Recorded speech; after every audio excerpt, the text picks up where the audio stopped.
your favorite flight attendant. It's your girl Swanisha. Don't act a fool, you know I'm serving holy hands, bruh.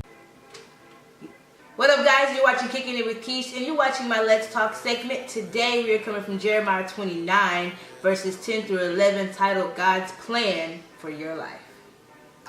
So the first point today we have about God's plan for your life is simply for you to accept it. Your life goes absolutely nowhere if you're steady denying God's plan for your life. Why would you want to live life at a standstill?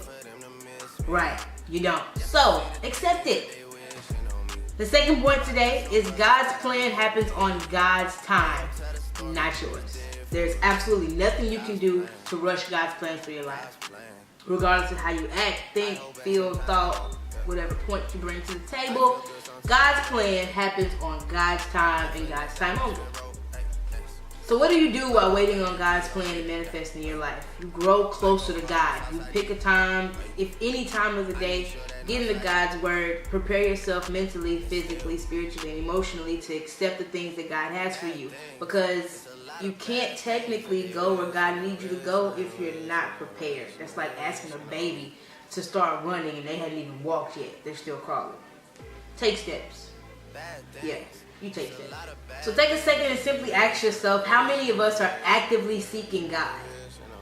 Like, how many of us are actually trying to get into His Word, actually trying to grow closer to Him, actually trying to put ourselves in a position to receive what God has for us? Because we can't receive what God has for us and we're not even ready to receive it. It's like sitting here with your hands down, somebody throw a ball at you and you're not ready to catch that ball, so what you going to do? Get hit in the face.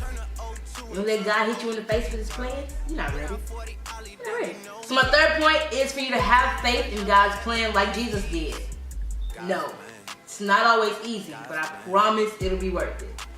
So regardless of any test or trial Jesus went through, if it was according to God's plans for His life, He did not stray away from it. Regardless if the test or trial was hard, easy, good, complicated, if it felt right, if it didn't feel right, Jesus didn't complain. He stuck to the plan. Prime example of Jesus sticking to the plan is the fact that He died on the cross for our sins. He could have got up. Clearly, He could have been like, look, stop with the nail in my feet. Here, have your nail in my hand. I'm getting down. Y'all ain't worth all of this drama. I'm not doing this. He clearly could have got up. But how grateful am I, and you should be, that He did not stray away from God's plan from His life. That plan, that specific plan for Jesus' life that God had for Him, nailed Him on the cross and put Him through pain for a bigger purpose. How great is your purpose? So the 3 points from today are for you to accept God's plan. God's plans happen on God's timing, not yours. And for you to have faith in God's plan for your life like Jesus did. Stick to those 3 points, and I promise you are off to a great start. Alright guys, you're watching Kicking It with Keish. My name's Keish. You watch my Let's Talk 4 segment, and I will see you guys later. But hey, look, before you go, watch my other videos and subscribe to my channel. Yeah, subscribe, people.